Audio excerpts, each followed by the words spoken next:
Gracias. El Señor les bendiga, hermanos. Para mí es un placer estar aquí. Me asusté un poco porque Carlos comenzó diciendo de las edades y parece como que iba en orden, pero él es un hombre sabio y paró ahí.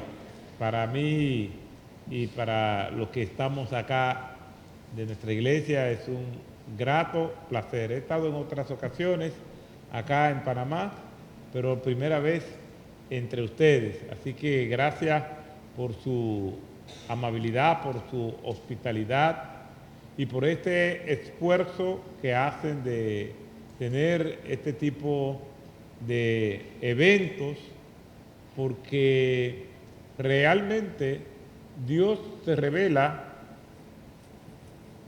¡Ay, ay! Dios se revela por medio de su palabra y por lo tanto hay que ir a su palabra y estudiarla.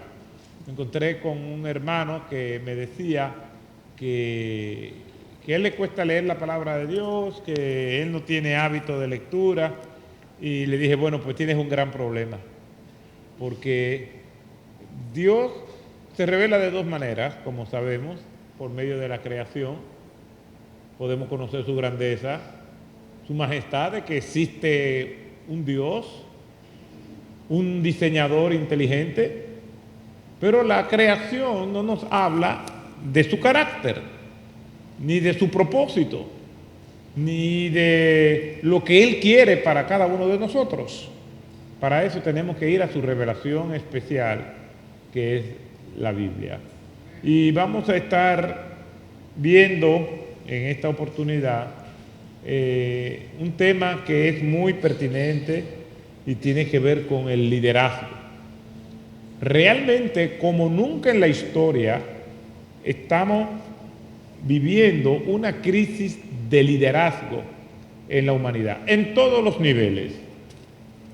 No hay que ser un experto o experta para nosotros llegar a esa conclusión. Y agradezco tantísimo a mi hermano y amigo de tantos años, Carlos, que haya concebido esto. Hablamos siempre, él, Lilian, yo, cada vez que nos encontramos, y nos hemos encontrado en distintos escenarios, y siempre como que hablamos y caemos, no sé si se dan cuenta, en la crisis que hay de liderazgo. Y realmente algunos autores señalan que todo comienza y termina con el liderazgo, algo que yo estoy totalmente de acuerdo. En todos los niveles tenemos crisis de liderazgo. Tenemos crisis de liderazgo político. Si usted piensa en el mundo de manera global, ¿quién es el principal líder del mundo? ¿Quién es la persona, ente de moderación? Alguien que usted diga, fulano de tal, no aparece. En otras épocas podíamos señalar personas que eran consideradas los líderes principales, pero no encontramos eso hoy en día. Tenemos crisis en el mundo empresarial, líderes que hacen trampas, que hacen todo tipo de maniobras inimaginables para mantener la garantía de sus gestiones empresariales. En los deportes, por eso se hacen pruebas de dopaje para ver qué atleta compitió de una manera limpia. Y tristemente, no solamente encontramos toda esa crisis en esas órbitas que hemos mencionado, sino que eso también ha permeado la iglesia del Señor. Escándalos de todo tipo, morales, malversación de recursos económicos, abuso de poder, todo eso nosotros lo encontramos en las iglesias. Y yo creo que tenemos una confusión. Y esa confusión está en que nosotros estamos manejando mal los términos y creemos que cualquier persona que sea popular es una persona que puede ocupar una posición de liderazgo. Y estamos confundiendo popularidad con liderazgo. En el campo político hay personas que son muy populares, son conocidas, y esas personas se las ingenian para escalar dentro del partido y luego se filtran en algún estamento del Estado. Y entonces son populares, por eso pudieron ganar, pero realmente no son líderes. Popular significa que son conocidos, incluso que puedan tener ciertas influencias y simpatía con las personas, que saben manejar las masas, las colectividades, y saben llegarle, y por eso entonces creen que son líderes, y la gente les sigue porque creen que son líderes. Hoy en día es muy popular el término influencer, y hay personas que hasta se presentan, mucho gusto, yo soy el influencer tal, como que influencer ahora es un título. Y esas personas, por ser influencer, pues entienden que son líderes y que hay que tomarlos en cuenta y consultarlos para tomar decisiones de Estado, decisiones que tienen que ver con la sociedad. Pero si nosotros nos vamos a la definición de lo que es liderazgo, nos vamos a dar cuenta que si bien es cierto que los que son populares y los que son líderes tienen algunos puntos de coincidencia, no son la misma cosa. ¿En qué se parece una persona que es líder y una persona que es popular? Bueno, en que son conocidos, pero hay líderes muy buenos que no son conocidos. Por lo tanto, no vayamos a confundir celebridad, héroe de la fe, hablando en el contexto cristiano, con popularidad o con liderazgo. Nosotros vamos a Hebreos capítulo 11 y realmente me abruma, y no es el tema, pero también me confunde un poco por algunos nombres sonoros que están allí como héroes de la fe. Sin embargo, esos nombres que están ahí son conocidos por todos nosotros, pero desde el versículo 35, versículo 36, dice, y aquí viene un contraste, otros de los cuales el mundo no era digno. Y se nos menciona cómo terminaron, pero no se nos habla de sus nombres, y son héroes de la fe. Quiere decir que hay muchísimos héroes de la fe, líderes extraordinarios, personas que han servido de puente para que otros puedan alcanzar sus metas y nadie los conoce. A eso es que nosotros debemos aspirar. De hecho, todos aquellos que servimos al Señor somos puentes. Y un puente, ¿sabe para qué sirve? Para que se pase por encima de él. Y nadie se puede quejar porque están pasando por encima de ellos, porque están pisando, porque por un puente pasa todo tipo de movilidad. Puede ser un vehículo, puede ser un Rolls Royce, excelente, puede ser un Maybach, muy bien, también puede pasar un camión de basura. Pueden pasar caballos de paso fino, pero pueden pasar gente pisoteando. Y el puente está hecho para que se cruce por encima de él. ¿Y quién construyó el puente? ¿Y cuántos años tiene ese puente? ¿Y quién sabe si se le da el mantenimiento adecuado o no? Nadie sabe eso.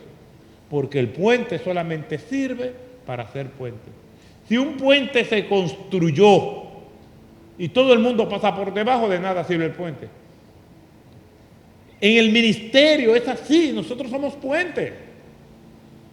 Y el puente está para que las personas pasen, se reconozca o no el puente.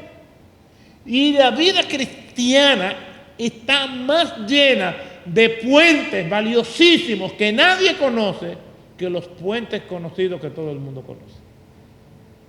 Entonces nuestra meta no es que seamos populares, sino que seamos verdaderos líderes del Señor.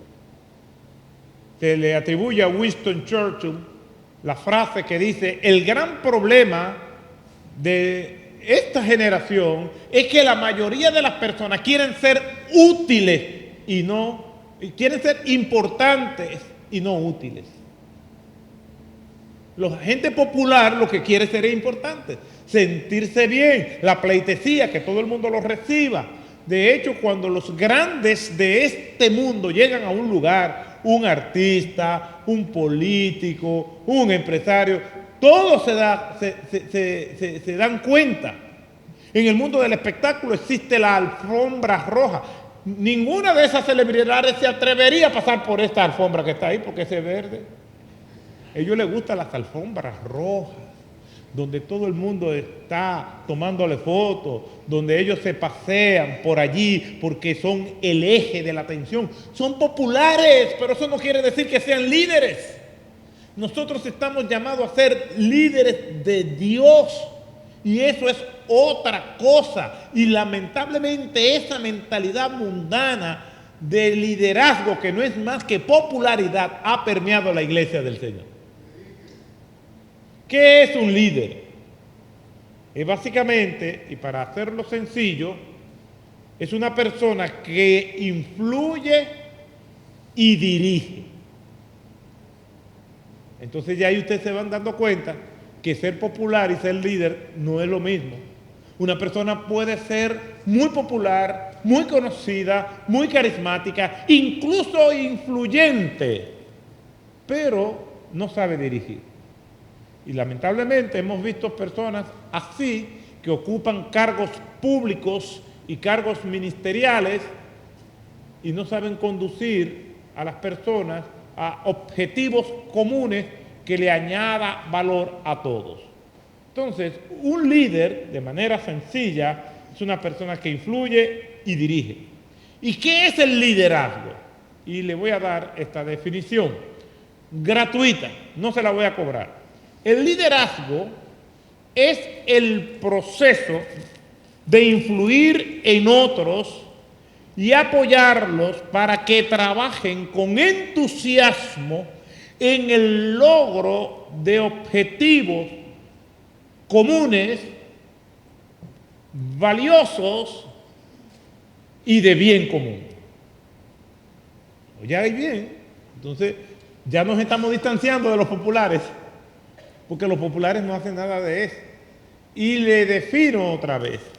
El liderazgo es el proceso de influir en otros, apoyarlos para que trabajen con entusiasmo en el logro de objetivos comunes, valiosos y de bien común.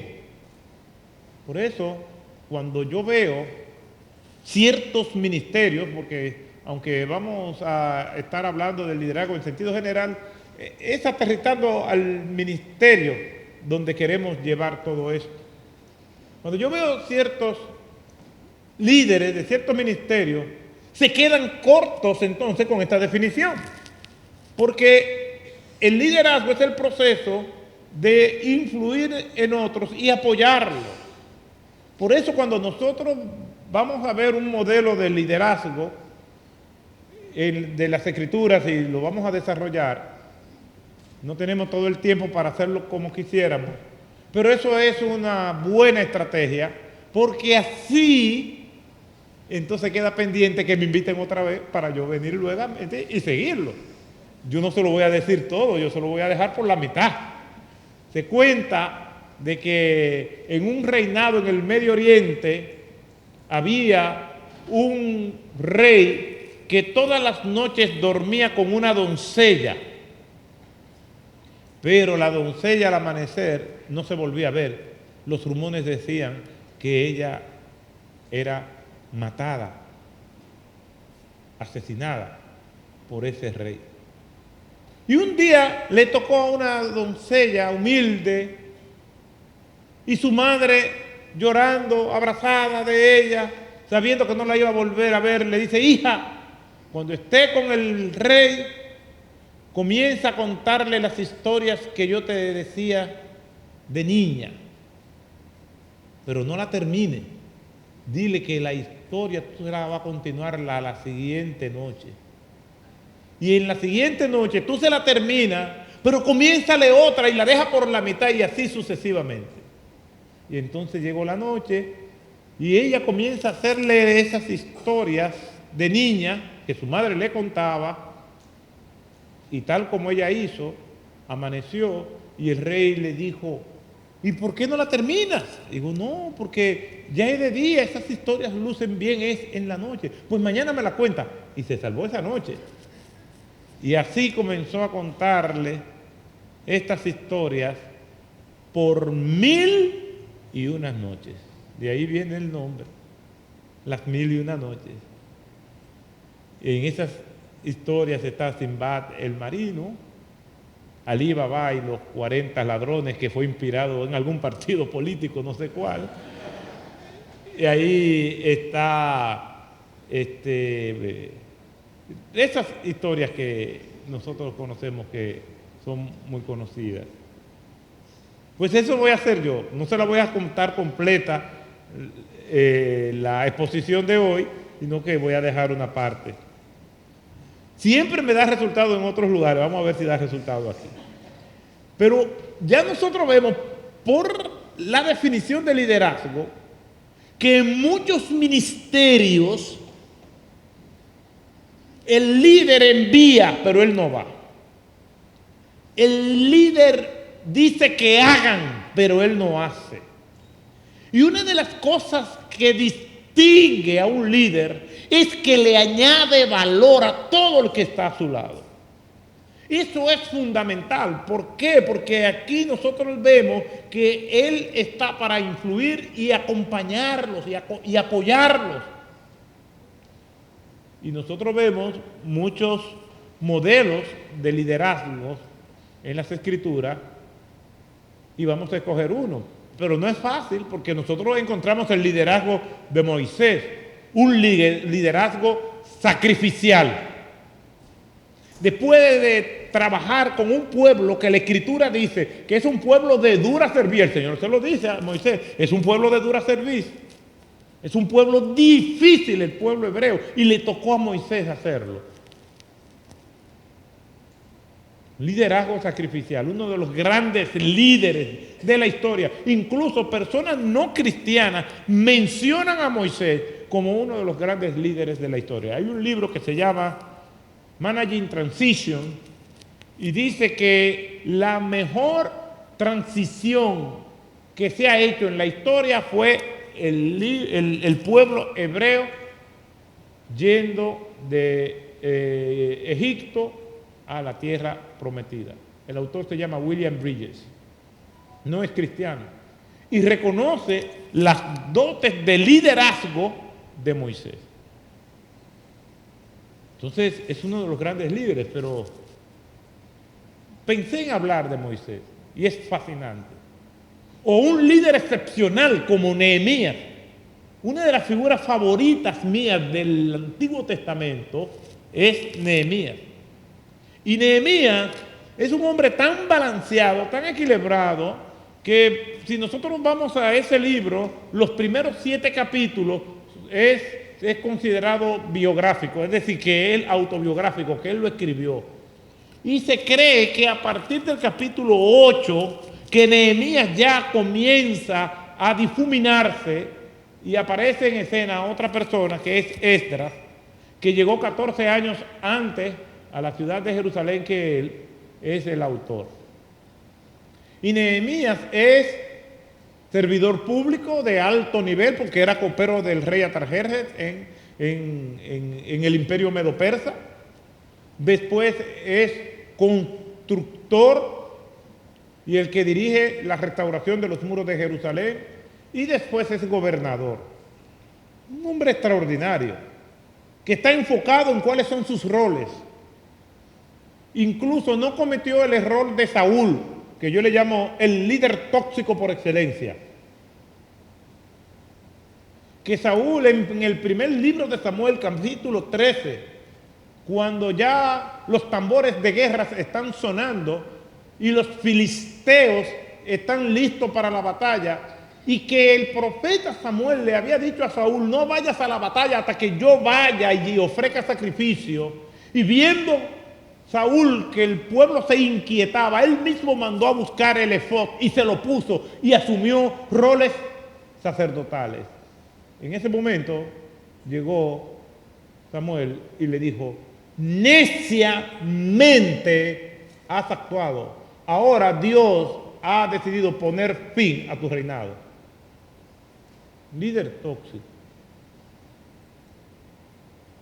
Usías fue un excelente rey, pero cometió el mismo error de Saúl. Asumió funciones que no le correspondían. ¿Por qué? Porque Usías fue muy exitoso. Y una de las cosas que le puede hacer más daño a una persona que tenga una gestión de liderazgo es el éxito. El éxito destruye más que el fracaso. El fracaso nos lleva a la reflexión, a ser humilde, a repasar los procesos, a ver qué pasó, a ver dónde estuvo el fallo. Pero el éxito nos puede llevar a robarle la gloria a Dios, algo que el hombre siempre ha querido y es algo que Dios siempre se va a negar a darnos, porque su gloria no la comparte con nadie.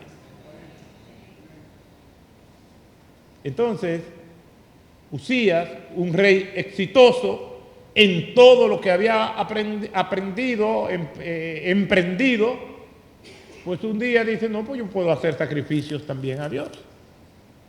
Y ahí su reino, Dios le puso fin. Nehemías no hace eso. En el capítulo 8 del libro de Nehemías, cuando había que leer el libro de la ley, entonces aquel funcionario público, aquel constructor y aquel gobernador se pone de lado y le da paso al sacerdote para que sea él que conduzca al pueblo en esa tarea, porque él no era escriba, él no era profeta, él no era sacerdote. Él era un funcionario público. Tuvo mucho éxito. Pudiéramos hablar de Nehemías.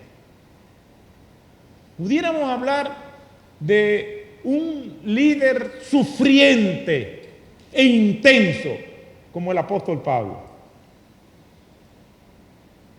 La figura más importante del Nuevo Testamento después de nuestro Señor Jesucristo, y una de las más importantes de todas las Escrituras. Este es el teólogo sistemático por excelencia de toda la Escritura.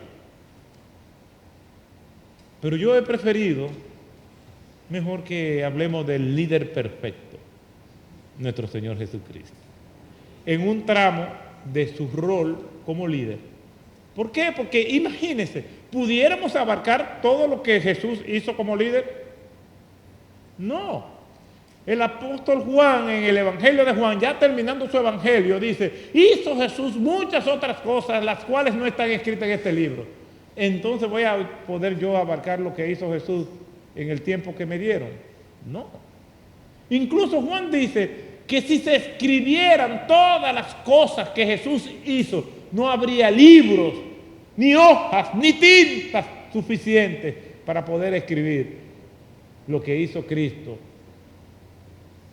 Entonces vamos a ver solamente un tramo en la vida de Cristo que creo que puede ser muy útil para todos nosotros. Y les invito a que vayamos al libro de Mateo, capítulo 16, y vamos a estar viendo los versículos del 13 al 20.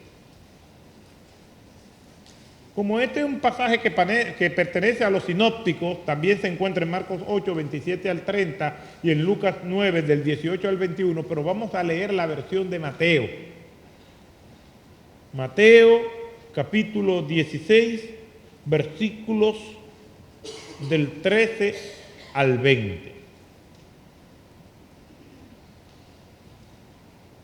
Y dice la Escritura de la siguiente manera: Viniendo Jesús a la región de Cesarea de Filipo, preguntó a sus discípulos diciendo: ¿quién dice los hombres que es el Hijo del Hombre? Y ellos dijeron: unos Juan el Bautista, otros Elías y otros Jeremías o algunos de los profetas. Él les dijo: ¿y vosotros quién decís que soy yo? Respondiendo Simón Pedro dijo: tú eres el Cristo, el Hijo del Dios viviente. Entonces le respondió Jesús: bienaventurado eres, Simón, hijo de Jonás, porque no te lo reveló carne ni sangre, sino mi Padre que está en los cielos. Y yo también te digo que tú eres Pedro, y sobre esta roca edificaré mi iglesia, y las puertas del Hades no prevalecerán contra ella. Y a ti te daré las llaves del reino de los cielos, y todo lo que atares en la tierra será atado en los cielos, y todo lo que desatares en la tierra será desatado en los cielos. Entonces mandó a sus discípulos que a nadie dijesen que él era el Cristo. Este pasaje, para que vayamos directamente a lo que nos quiere decir, primero voy a aclarar que yo no voy a hablar de la idea central del texto. Todo texto tiene una idea central, lo que John Stott llamaba la idea exegética, es decir, la verdad en la cual orbita o gira todo el texto, el eje sobre la cual gira toda la enseñanza que se quiere decir. Yo no voy a hablar de esa verdad central. La verdad central es determinante. Ramesh Richards decía que todos los pasajes bíblicos, y cuando uno está haciendo un trabajo de estudio, un trabajo exegético, por lo menos en la predicación expositiva, que es la predicación que podemos decir que es la predicación bíblica, en la predicación expositiva, entonces nosotros tenemos que sacar del texto lo que son los huesos, la carne y el corazón. Y se define como predicación expositiva aquella predicación cuyo contenido y propósito del texto es el mismo contenido y propósito del autor del texto. Es decir, cuando yo estoy predicando acerca de Juan, yo tengo que imaginarme que Juan está sentado ahí en la audiencia y que Juan está sintiendo con la cabeza que todo lo que yo estoy diciendo es así. Y no que yo esté predicando de Juan y Juan se pare molesto porque todo lo que yo estoy diciendo es todo lo contrario a lo que él ha dicho.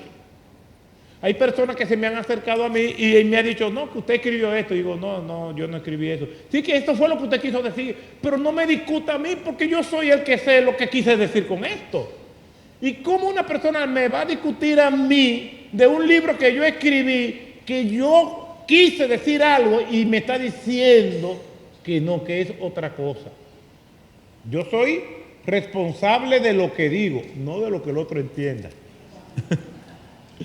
Entonces, la idea exegética del texto, si la oreja y el micrófono me dejan, es que la declaración de Pedro de que Cristo es el Mesías es lo principal de ese texto. No se confundan con otra cosa. Hay lo que se llaman trampas, o yo llamo trampas narrativas, que nosotros vemos un texto, en un pasaje, algo que nos gusta y hacemos de eso que nos gusta la idea principal. No, la idea principal de este texto es la declaración de Pedro: tú eres el Cristo, el Hijo del Dios viviente. ¿Por qué? Porque eso era lo que ellos estaban esperando por siglos. Porque Cristo vino a buscar y a salvar lo que se había perdido. Porque esa declaración nos habla de la misión de Cristo, la cual la vamos a confirmar primero en el Antiguo Testamento y después en todo el Nuevo Testamento. Ahora bien, el hecho de que tenga una idea central no quiere decir que no tenga varias aplicaciones o enseñanzas periféricas o marginales. Y de esas enseñanzas que Cristo nos da como líder es la que yo quiero comentarle. Lo primero es cómo Jesús enseña. Jesús enseña entre toda la gama o repertorio que tenía Cristo de métodos de enseñanzas. Uno de esos métodos es el hacer preguntas. De hecho, una persona sabia pregunta más que lo que comenta. Yo en mi rol de profesor por tantos años me doy cuenta con los alumnos. Y hay alumnos que siempre levantan la mano. Sí, yo quiero agregar tal cosa. Sí, yo quiero decir esto. Y una de las cosas que le voy a confesar es que no me gustan mucho las sesiones de preguntas y respuestas en las conferencias. Porque cuando me hacen una pregunta yo contesto, pero siempre hay uno que dice, sí, yo quiero agregar algo a lo que dijo, pero espere que le pregunten a usted. Me van a ayudar aquí con los... Vamos a ver si... Es una cirugía rápida. Me van a sacar hasta un ojo. Ahí ya. A mí no me molesta tener este en la mano. No, yo no me estoy preocupando, lo que estoy asustado. Para el flow. Muy bien. Ahí. Muy bien, no se va a mover ahí. Ok. Entonces... ¿Cómo lo siento? Mira, ahí está bien. Ahí está bien. Como le iba diciendo, hermano. Entonces, aquí Jesús tiene y nos entrega uno de los tantos métodos que él tenía de enseñanza, y ese es hacer preguntas. Señor, ¿es lícito dar tributos al César? ¿Quién es la inscripción que tiene esta moneda? Pero él le está preguntando por qué no sabe. Y aquí él hace una pregunta. ¿Qué dicen los hombres que es el Hijo del Hombre? ¿Ustedes creen que Cristo no sabe? Dios hace pregunta. Adán, ¿dónde estás tú? En Génesis capítulo 3, versículo 9. Es porque Dios no sabe. Dice la palabra del Señor en el Salmo 139, aún no está la palabra en mi lengua, y ya tú la conoces.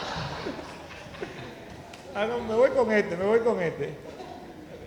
Ábreme.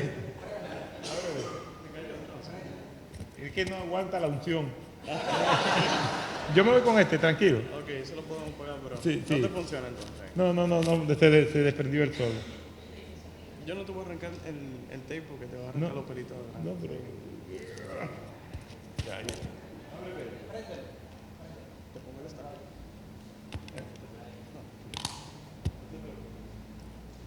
Gracias, Señor. No se preocupe, yo estoy bien, ¿eh?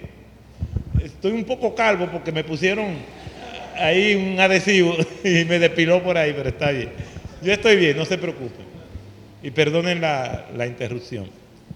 Eso pasa porque es en vivo. Entonces, ¿qué sucede? Que Jesús hacía preguntas. Y las preguntas son formidables. Ahora, no es que esté calculando cuando esté conversando con alguien, este está comentando más de lo que está preguntando. No, pero una persona sabia normalmente hace preguntas. Y Jesús nos modela esto. Ahora, donde está un poco la complicación, y eso es lo que nosotros vamos a hacer ahora, es que tenemos que cavar un poco más profundo en el texto para entonces responder la siguiente pregunta. Si Cristo sabe lo que la gente piensa, porque Él no está preguntando porque no sabe, aún no está la palabra en mi lengua y tú lo sabes. En Marcos capítulo 2, cuando 4 amigos abren un hueco en el techo y bajan a uno en una camilla y le dice cuando lo ponen ahí frente a él, a ese que está en la camilla, tus pecados te son perdonados. Los miembros del oficialismo religioso judío que estaban allí dijeron, ¿y quién es este? ¿Qué es lo que él se cree para estar perdonando pecados? Cuando la mujer pecadora en Lucas 7 viene y unge al Señor con sus lágrimas y lo seca con su hermosa cabellera, si él supiera, dice Simón el fariseo, quién es esta mujer y qué es pecadora. En ambos casos Jesús sabía lo que la gente estaba pensando.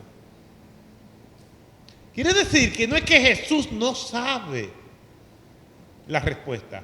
Entonces, pregunto, si Jesús sabe la respuesta, entonces ¿por qué pregunta? Entonces, nosotros entiendo que podemos llegar a dos conclusiones sin hacerle injusticia al texto. La primera conclusión es que esa pregunta tiene que ver para enseñarle a los discípulos un modelo de enseñanza. Porque Cristo dice, aprended de mí, aprendan de mí, véanme, vean cómo yo actúo y imítenme. El apóstol Pablo dice, sed pues imitadores de mí, como yo a la vez soy un imitador de Cristo. Pero Cristo no se está inventando el hacer preguntas. El hacer preguntas era parte de lo que era la estructura didáctica de ese tiempo. Jesús no se inventó eso. Los antiguos maestros del Oriente y del Mediano Oriente y del Lejano Oriente, los chinos, los árabes, los griegos, ellos hacían preguntas como su metodología de enseñanza. Quiere decir que Jesús lo que se está montando es en unos rieles que ya había y está tomando lo mejor de la cultura. Hoy en día nuestra cultura tiene cosas buenas, nosotros podemos tomar lo mejor de la cultura para glorificar a Dios. Y Cristo está haciendo eso, nos está dejando un modelo de enseñanza que ya existía y que Él no tenía por qué desecharlo. Y además, Cristo con esto nos está mostrando su conocimiento del mundo en el que Él vivía. Las parábolas no fueron inventadas por Cristo, es un error llegar a esa conclusión. El hacer preguntas no fue inventado por Cristo. En el mundo antiguo, pues los maestros, antes de que Cristo existiera, le enseñaban a sus alumnos 3 cosas que debían de ser las prioridades de ellos como alumnos. Observar al maestro, escuchar al maestro e imitar al maestro. Y eso fue lo que Cristo hizo con sus discípulos. Dicho todo esto, estamos preparados entonces para nosotros ver qué enseñanzas marginales sobre el liderazgo nos enseña Jesús. El líder tiene gente que le sigue, es influyente. Ya nosotros vimos la diferencia entre popularidad y liderazgo. Entonces, ya hablando del líder propiamente dicho y más del líder perfecto que es nuestro Señor Jesucristo, entonces nosotros estamos preparados para ver lo que está pasando aquí. Primero, Jesús se va con sus discípulos aparte, a un lugar de retiro. Los líderes tienen que retirarse de vez en cuando para hablar temas propiamente de ellos. Se va a la región de Cesarea de Filipo. En el Nuevo Testamento encontramos 2 Cesareas. Cesarea de Filipo, que está próximo al Líbano y Siria, y está Cesarea, que se conoce como Cesarea Marítima, que está en el mar Mediterráneo. Esa Cesarea Marítima fue donde el apóstol Pablo estuvo prisionero 2 años. Era la residencia del emperador romano cuando llegaba a la provincia romana de Judea. Usted va a Cesarea Marítima y puede encontrar todavía los restos de aquella formidable residencia. Tenía baños termales, tenía cárceles, tenía un centro pretoriano extraordinario, hipódromo, anfiteatro. Esta Cesarea no es esa, es Cesarea de Filipo. La otra solamente se conoce en el libro de los Hechos como Cesarea.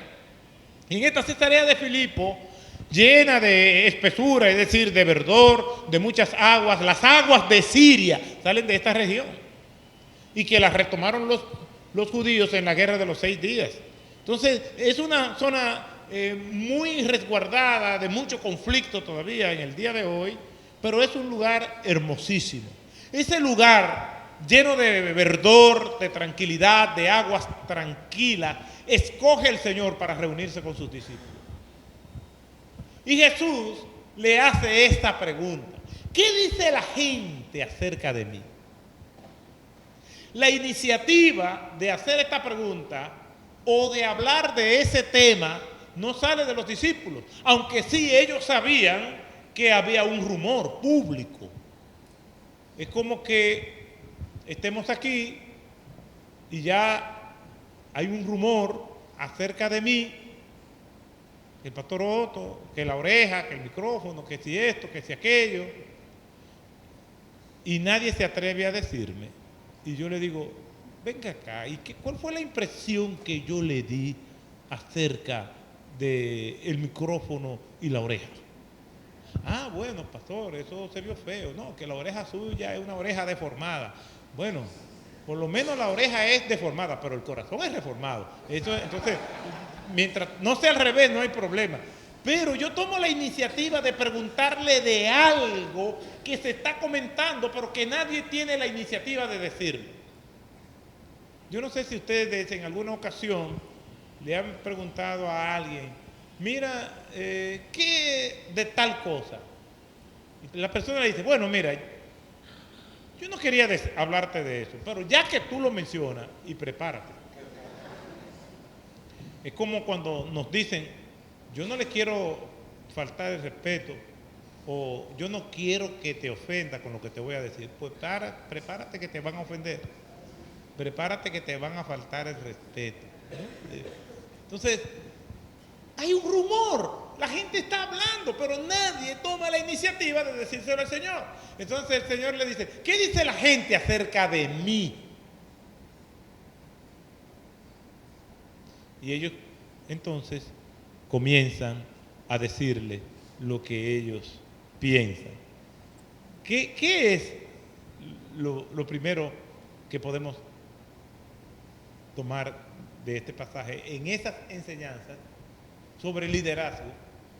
Bueno, que Cristo nos enseña que es importante considerar lo que los demás dicen de uno. No sé si se han encontrado con personas que dicen, a mí no me importa lo que los demás piensen de mí. Sí, debe importarte lo que los demás piensen de ti. Y esa es una de las enseñanzas que nos da el texto. Los demás no nos trazan las agendas nuestras. Los demás no necesariamente tienen la razón, pero los demás sí pueden tener razón en lo que están diciendo. Pues es importante conocer lo que la gente dice, no para nosotros entonces tomar decisiones sobre la base de lo que ellos dicen, porque puede ser que estén equivocados, como es en este caso. Unos decían que era Juan el Bautista, otros decían que era Jeremías, otros decían que era Elías u otros de los profetas. Estaban equivocados, pero Jesús nos está dando un modelo de que nosotros como líderes tenemos que preocuparnos por saber lo que las personas están diciendo. Miren lo que dice el texto, para que ustedes vean si es importante lo que estamos diciendo, que al final del Sermón del Monte, en Mateo capítulo 7, 28 y 29, dice, y cuando Jesús terminó estas palabras, las personas se admiraban de su doctrina porque les enseñaba como quien tiene autoridad y no como los escribas. Es importante saber lo que los demás piensan de nosotros. Desde luego, míralo ahí. Jesús termina y la gente está hablando bien de él, pero también pueden hablar mal. Y es importante sí saber si la gente está hablando bien o mal de nosotros. Terminando yo un sermón en la iglesia, es increíble todo lo que la gente le dice a uno después que uno termina una predicación. Un montón de gente, hablarle de diferentes temas. Personas que vienen llorando donde mí me dicen, oh pastor, usted me acordó a mi abuelito. ¿Qué tiene que ver? Porque a él siempre le gustaba ese color de camisa que usted se pone. Pero ¿y qué tiene que ver esto con el sermón? Otro decía, se me acerca y me dice, pastor, mire, yo estuve hablando con el líder del partido y él le gustaría reunirse con usted, pero ¿qué tiene que ver esto con el sermón? Y así distintas cosas. Pastor, usted está como más gordito, viene una ancianita y me agarra por aquí. ¿Y qué tiene que ver esto? Eso es lo que más me molesta de todo. Una vez una hermana, entre las personas que están ahí, está en yo veo que está acercándose, y veo que me quiere decir algo y anda con una nota en la mano, y viene y me dice, pastor, yo quiero decirle algo. Sí, dígame, hermana. Y da vuelta y digo, dígame, hermana, es que usted dijo una palabra que no está bien pronunciada. Digo, no me diga. ¿Y qué palabra fue? Ay, que me da tanta pena. Digo, no importa, mi hermana. Al contrario, yo le agradezco que usted me diga por lo que estamos diciendo, que es importante pensar, es saber lo que los demás piensan de uno. Y ella me dice, usted dijo intemperie, y no se dice intemperie, se dice intemperie. Digo, yo, no me diga, pero no se ofende. Digo, no, hermana, yo no estoy ofendido, claro que no. Pero mire, para que usted vea que yo no estoy ofendido, para el próximo domingo, tome nota de todas las palabras que no están bien pronunciadas, de todas las faltas que yo cometo en el sermón, porque así usted me ayuda.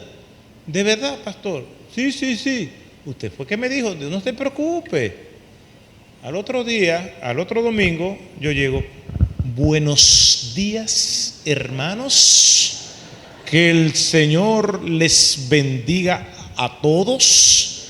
Es un honor para mí ser un instrumento, y es dentro de mí. Si usted cree que me va a agarrar en alguna falta, usted se equivocó. El orgullo, hermano, ¿eh? Me olvidé de Cristo, de exponer su palabra, de humillarme delante de Él por estar pendiente de una hermana media farisea que había en la iglesia. Gracias a Dios ya el Señor la tiene en su presencia. Y no debemos dar gracias a Dios por todo, debemos dar gracias a Dios por todo. Entonces, cuando termina, ahí la veo. Digo, hoy no se va a poder. Usted no me va a atrapar en nada porque yo hablé muy bien. Y entonces cuando ella se me acerca, me dice, digo, ¿qué tal, hermana? Y ahora, me dice ella, usted fue que me dijo, y me tiró una lista de palabras mal conjugadas y una serie de cosas que yo dije, míralo ahí.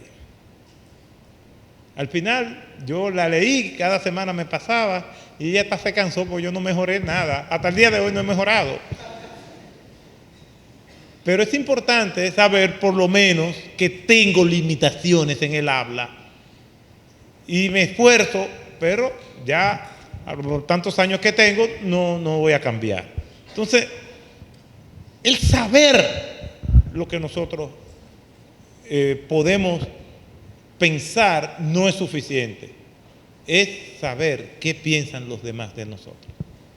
¿Qué piensa tu familia? ¿Qué piensan tus hijos, tu esposo, tu esposa, tus compañeros de trabajo, tus hermanos de la iglesia? Eso es importante. ¿Qué dice la gente de nosotros? Un líder es una figura que se expone al escrutinio de los demás. Yo me he pasado la vida pidiéndole perdón a mi esposa, a mis hijas, aquí ando con una de ellas, pidiéndole perdón, porque yo puedo pecar y peco, pero trato de que la hipocresía no sea mi pecado, de que mis flaquezas, mis pecados y mis limitaciones sean reconocidas siempre por mí y pedirle a Dios que siga derramando gracias sobre mí. Y esa es la importancia, porque si los demás tienen razón, ¿qué es lo que tenemos que hacer? Pedir perdón, humillarnos, porque es posible que no tengan razón, como en el caso de Cristo, pero es posible que tengan razón. El Señor termina las bienaventuranzas diciendo, bienaventurado soy cuando por mi causa os persigan y os vituperen y digan todas clases de males contra vosotros, mintiendo. Pero las veces hay veces que tienen razón. Y si tienen razón, tenemos que humillarnos y pedir perdón. Entonces, dice la palabra de Dios en 1 Timoteo, capítulo 3, verso 7, también es necesario, diciéndole el apóstol Pablo a Timoteo, un líder, que tenga buen testimonio de lo de afuera, para que no caiga en descrédito y en lazo del diablo. Entonces, hermanos, esa pregunta que dicen los hombres acerca de mí, que es lo que están pensando, bueno, en primer lugar, Cristo nos está diciendo que es importante saber lo que los demás piensan de nosotros como líderes. Es importante eso. Imagínense todo lo que nosotros pudiéramos mejorar si nos esforzáramos en cómo la persona nos ve. Ese es el gran problema que tenemos hoy en día con la ideología de género. Que las personas se les está convenciendo en este mundo, principalmente en los países desarrollados, que el sexo del ser humano no lo determina la biología, sino cómo ellos se perciben. Y eso es una monstruosidad. Y eso es un desastre. Y los traumas y las consecuencias que eso está trayendo hoy en día y que las noticias no divulgan, son incontables las historias que hay. Es importante saber lo que los demás piensan de nosotros. En segundo lugar, este modelo de Cristo como líder nos enseña que la opinión de otros es importante también. Yo tengo que tener oídos para escuchar lo que el otro me quiera decir. ¿Sabía Cristo lo que ellos le iban a decir? ¿Sí o no? Sí. Sin embargo, crea el ambiente para que ellos se expresen. Hay gente que no escuchan. Hay gente que simplemente no les interesa. Y cuando escuchan, escuchan para responder, no para comprender. Es decir, le están diciendo algo y en su mente hay un discurso paralelo elaborando la respuesta que le van a dar. No todo lo que escuchamos es de nuestro agrado. De hecho, solamente le damos apertura a escuchar aquello que estimula nuestro ego, aquello que trae gratificación a nuestros sentidos, aquello que nos gusta. Pero si lo que nos están diciendo no nos gusta, cerramos el entendimiento. O tratamos de buscar una excusa. Jesús nos muestra que la opinión de otros es importante, por disparatada que nosotros creamos que sea. Los niños hacen preguntas, tenemos que escucharlo. Los adultos, todo el mundo hace preguntas, preguntas sabias y preguntas necias, pero todo el mundo merece ser escuchado. Cuando Jesús le escucha, Jesús refuerza y profundiza la respuesta que entonces Él le está dando.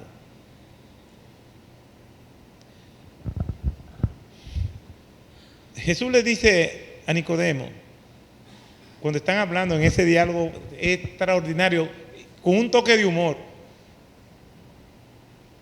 Jesús le dice a Nicodemo,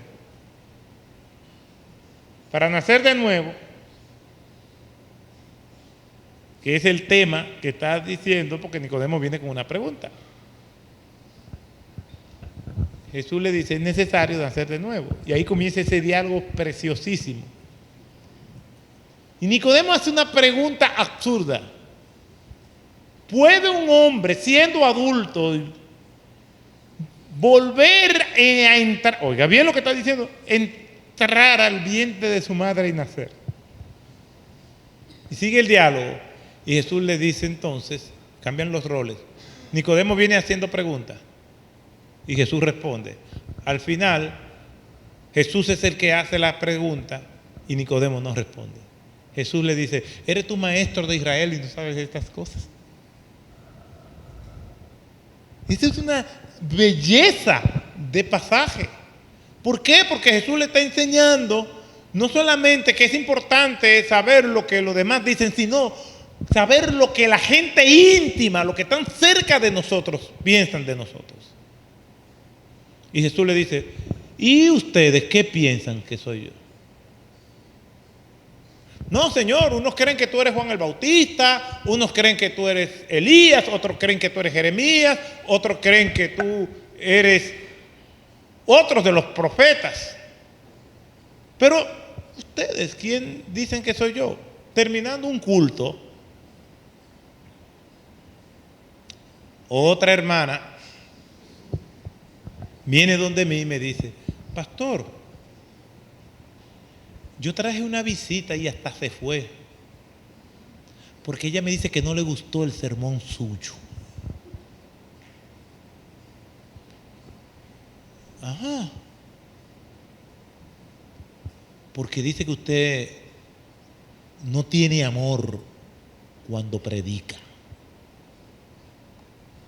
Oiga eso, domingo en la mañana, terminando el culto.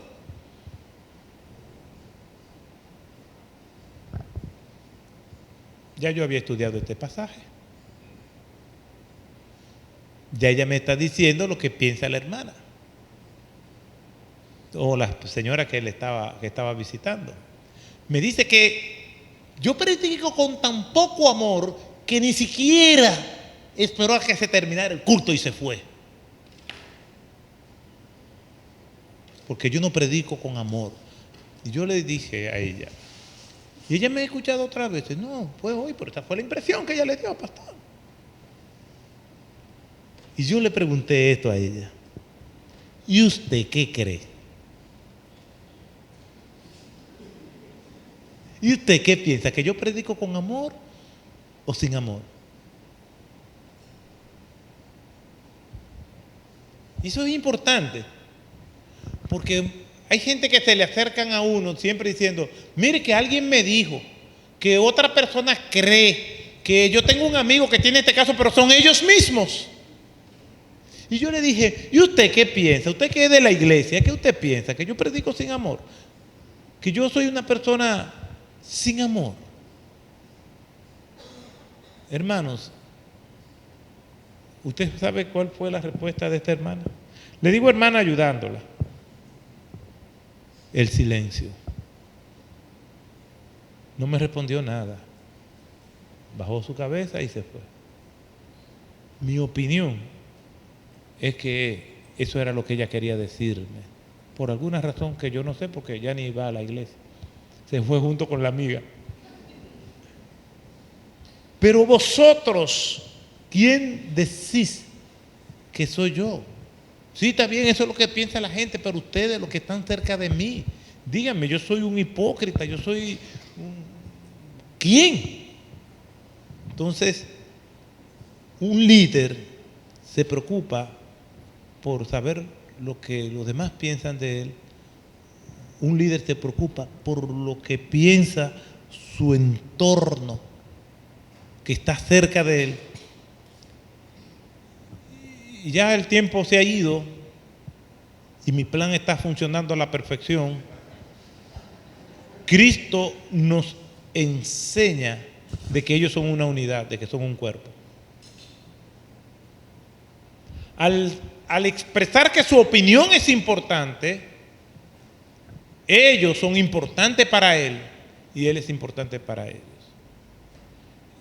A mí me aterra cómo yo veo esos movimientos llamados movimiento de la prosperidad, y me perdona alguien aquí, no tengo la intención de ofenderle, donde ese individuo que está tomando la preeminencia en el servicio, en esos servicios es más un culto a la personalidad de ese individuo que a Dios, donde las personas no lo pueden tocar, donde no son accesibles, donde él está en un nivel que para llegar ahí es con dinero,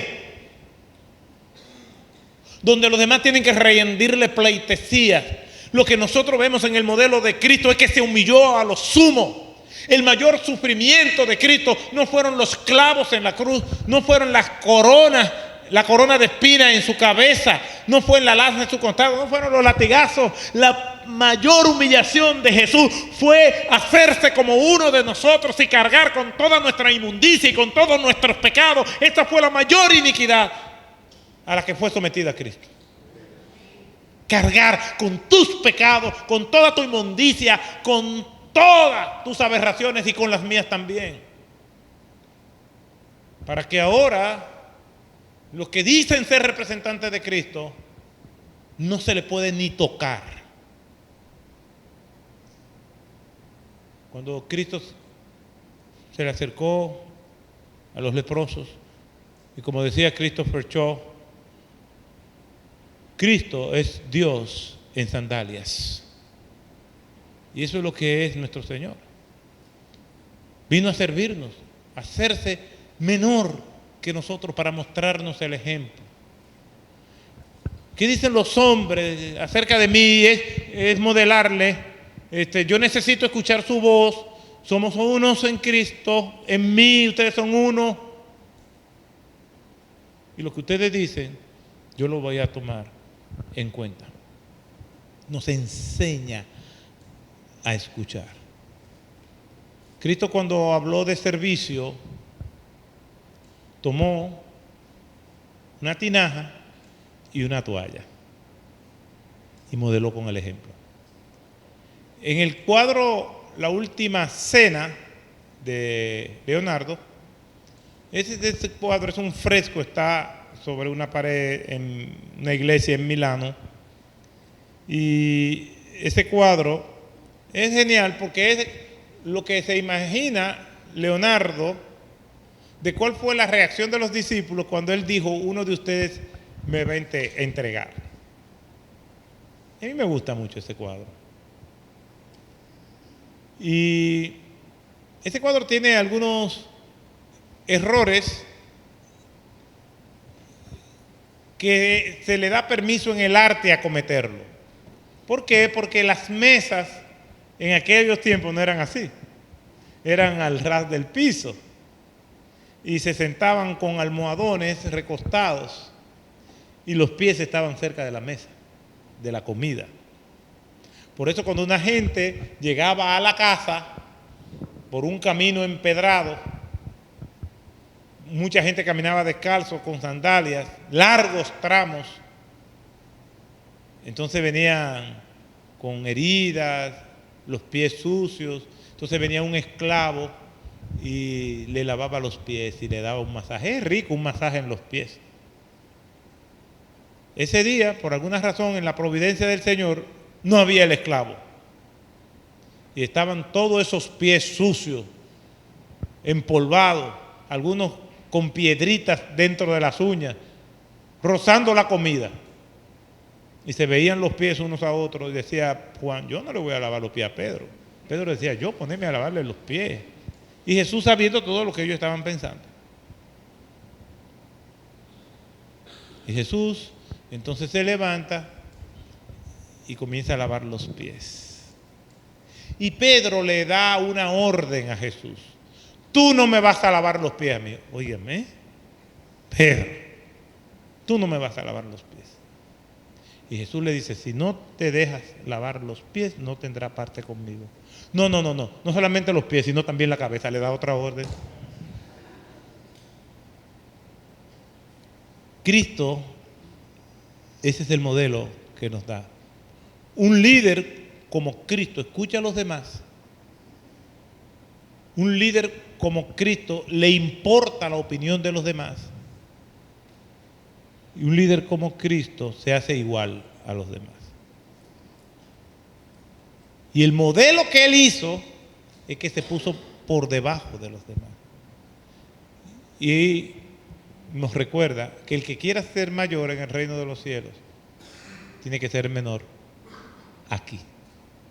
Entonces, cuando nosotros cotejamos ese modelo de liderazgo con el que vemos en tantos lugares, hay un distanciamiento muy grande. Porque estamos como los hijos de Zebedeo, luchando porque quién va a ser el mayor.